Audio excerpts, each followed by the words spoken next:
Kate and Nalani Watley here again at LS Fest. I'm here with Brandon with ICT Billet, and we're looking at his beautiful Lamborghini. We're just wanted to get a little bit of feedback about your car and the setup and why you went with an LS. Well, to begin with, the car came to us as a roller with a blown engine.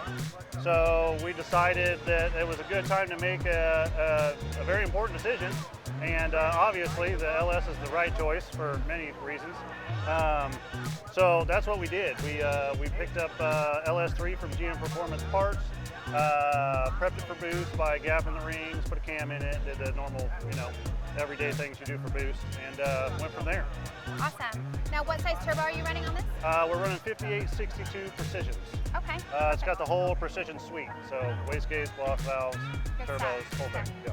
We were trying to cap the horsepower a little bit just to save the drivetrain, because we don't know exactly what to expect with the drivetrain that's in it. So we're pretty conservative right now, just on regular gasoline.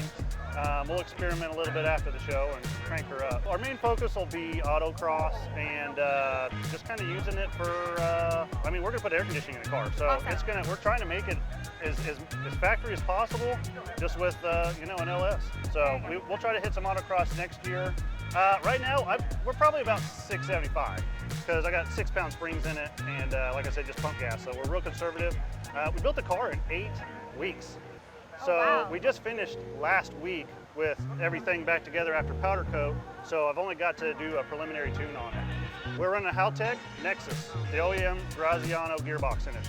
It's got an adapter from super light race cars or race car replicas. They're the same company, but yes, they use that transmission in their kit cars, and they come in Porsches and Audis and Lamborghinis. So they had a billet adapter and flywheel for us that just bolted right in. So that saved the headache on that side.